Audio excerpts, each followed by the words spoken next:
It's a bombshell headline from Russia. An alleged assassination attempt on Vladimir Putin. The culprit?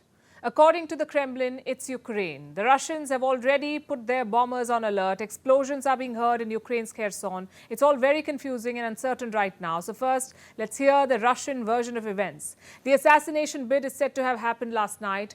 2 drones were used to strike Putin's residence inside the Kremlin compound. Russia says the attack was repelled. Remember, the Kremlin is one of the most secure buildings in the world. Its electronic defense apparently disabled the drones. Is there any evidence for this?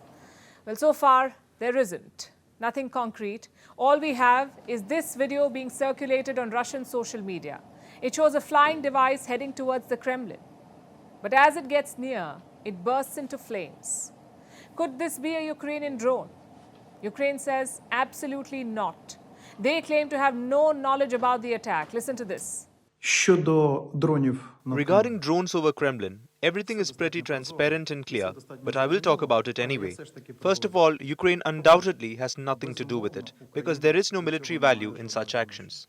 President Zelensky is not in Kyiv today. He's in Finland for a summit with Nordic countries. Ukraine's ally, the US, is also saying the same. Secretary of State Antony Blinken says he would take anything coming out of Russia with a huge shaker of salt.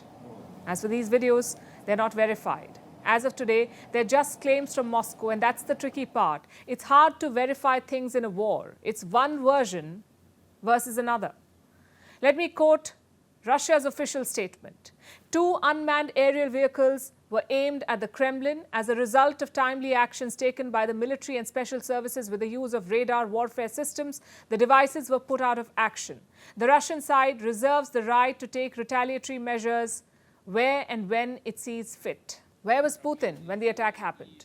Not at the Kremlin. He was working from his residence outside Moscow. Russia says fragments of the drone fell near the Kremlin. There were no injuries or casualties. Moscow is also linking the attack to Victory Day. It's celebrated on the 9th of May. It marks the Soviet Union's victory over Nazi Germany. So lots of claims from Russia. The question is, what do we make of them? At first glance, it does seem far-fetched. For starters, just look at the video. Does that look like a lethal drone trying to kill the president? It's gently floating towards the Kremlin, almost waiting to be blown up. Nonetheless, let's look at the 2 possibilities here. Either Ukraine did it or it did not.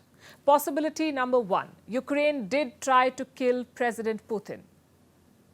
They keep saying that ordinary Russians are against the invasion. So if you take Putin out, perhaps the war ends, like cutting off the snake's head. The second possibility is this: Russia is bluffing.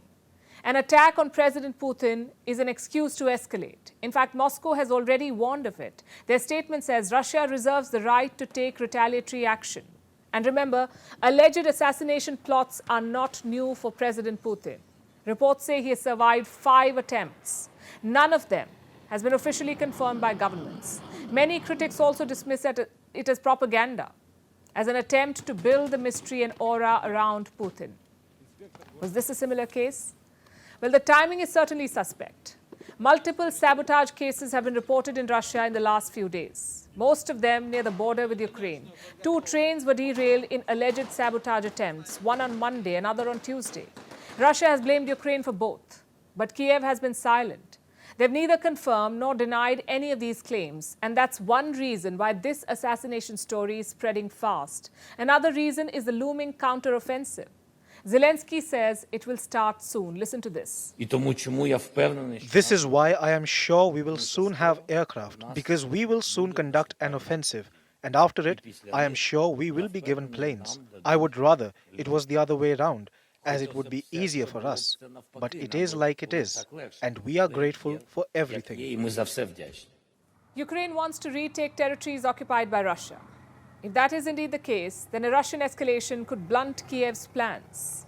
It could also keep Zelensky preoccupied, meaning counterattack delayed. But like I said, these are all just possibilities. The real facts of the matter are nearly impossible to ascertain. Why? Because this is war. And truth is the first casualty of war.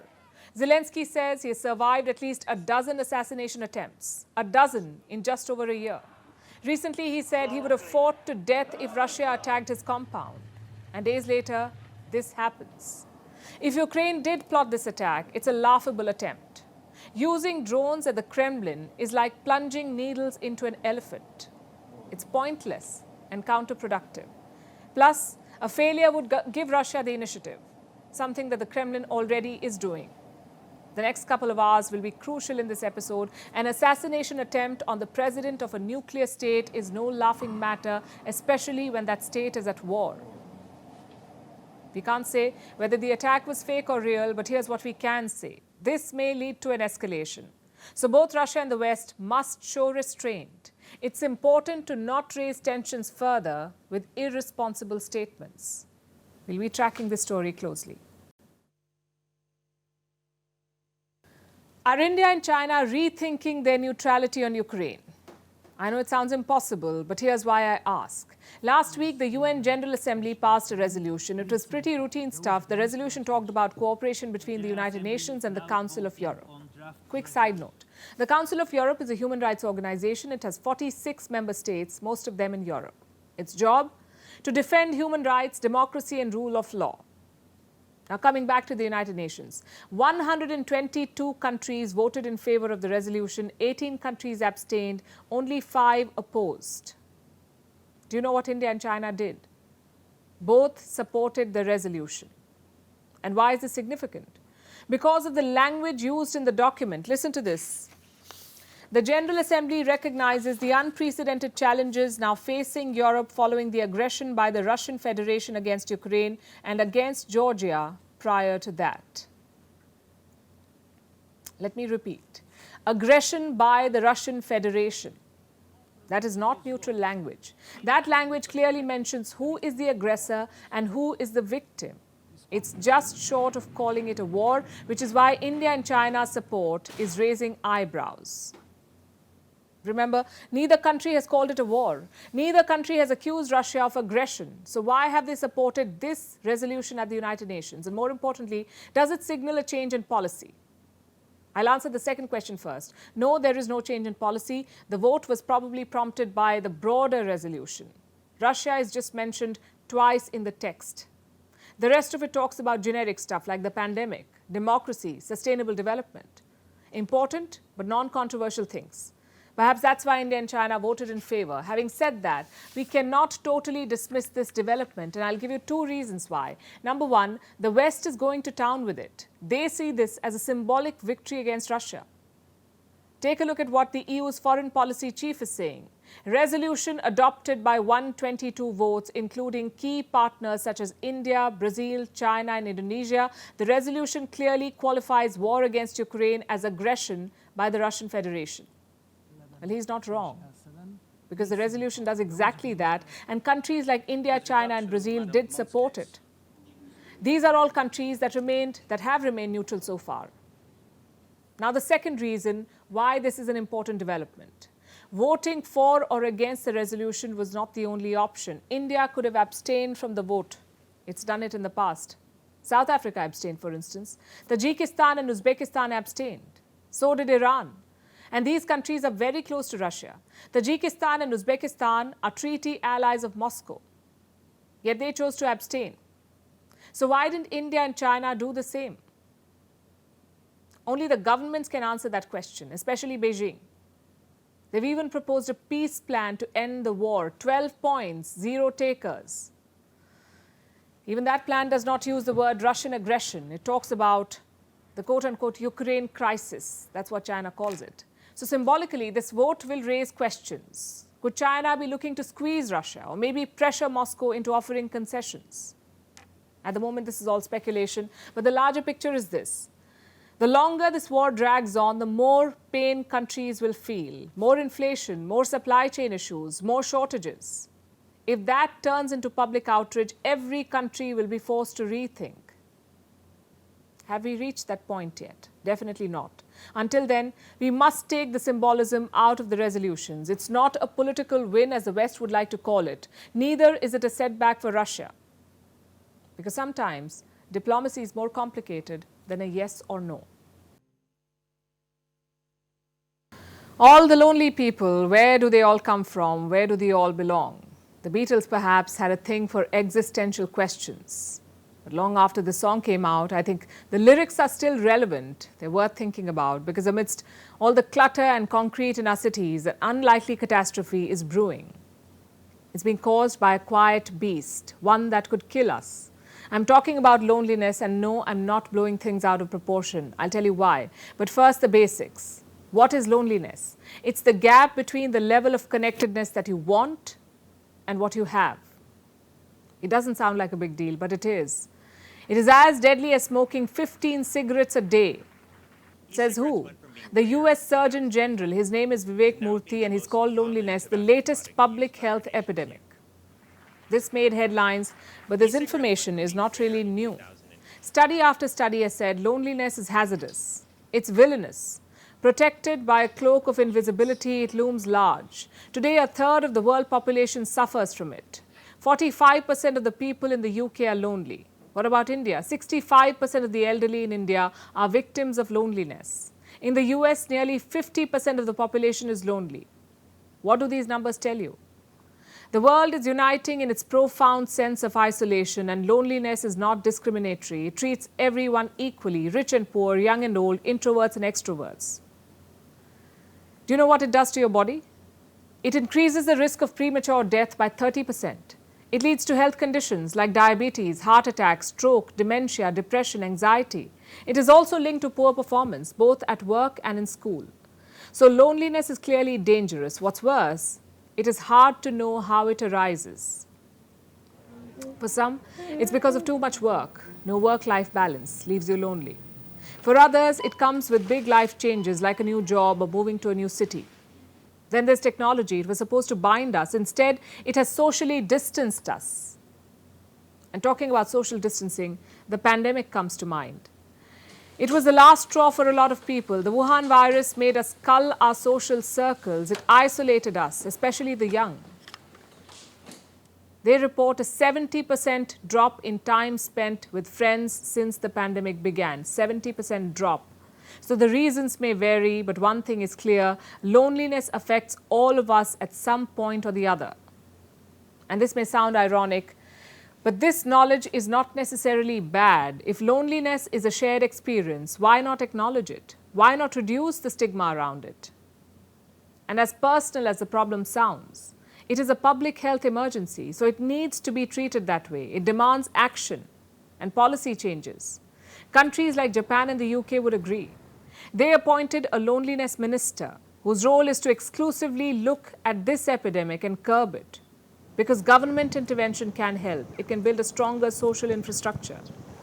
It can encourage simple steps like increased social connection, teaching children in schools about healthy relationships, subsidizing hearing aid for the elderly. I know it seems like this will take a lot of work, but experts say the results are worth it. We need to mend our social fabric because human connection is as essential for our survival as food and water.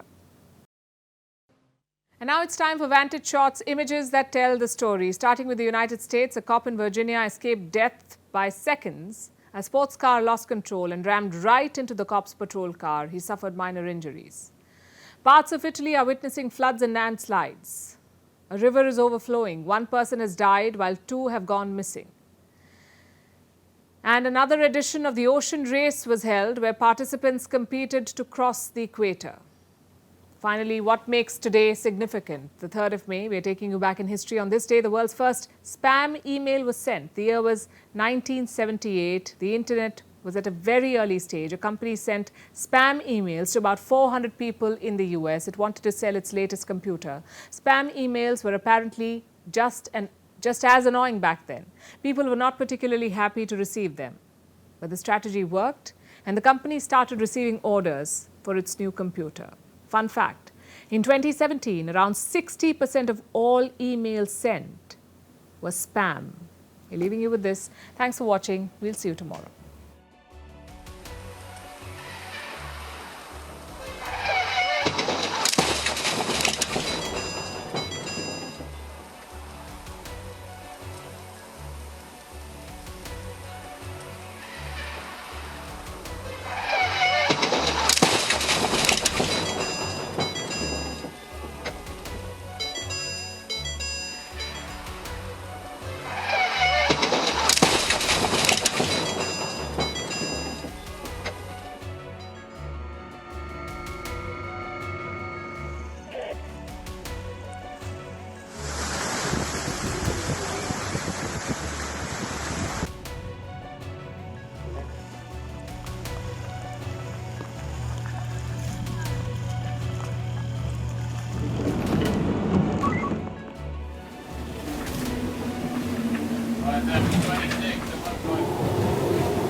exchanges from inside the BBC. They talk about the risk of violating Indian laws.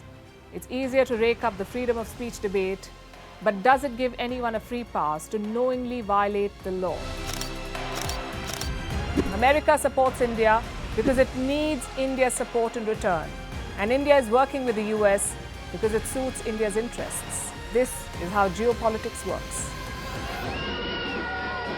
Last night, he diffused a crisis with his defense minister. But today, Netanyahu was confronted with a new problem. His cabinet seems to have rebelled against him. The UK is looking at the Indian subcontinent to fill its coffers. That India seems to be negotiating from a position of power, like a partner and not a former colony.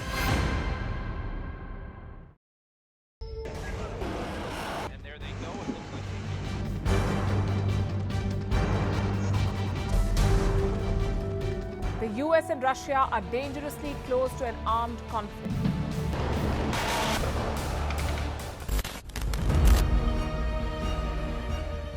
This year, 2023, New Delhi will be the capital of global diplomacy.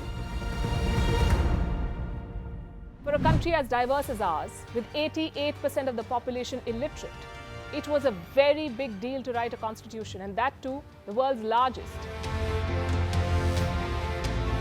Meanwhile, if we may, here's a Republic Day gift from India for the BBC. A list of suggestions for the BBC for their upcoming documentaries. Number 1, the Kohinoor and the colonial loot.